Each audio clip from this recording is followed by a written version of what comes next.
So, how do you keep your boss under control so that you can make your life easy?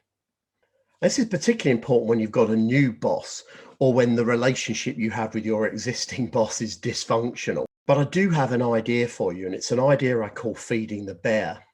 So, bears are particularly problematic if they're hungry. So, if you really want to control the bear, you need to find out what the right feeding regime is for it and stick to it. Now, when that comes to dealing with your boss, the feeding regime is what's the right level of data and communication that your boss needs in order to feel comfortable that you're doing your job properly.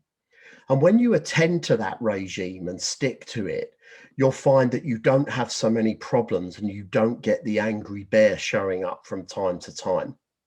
Now, if you don't know what that regime is, a good starting place is to have that conversation with your manager. What information do they want from you? What would they get from you that would give them all the signals they need to know that they can leave you in charge and be comfortable that you're under control?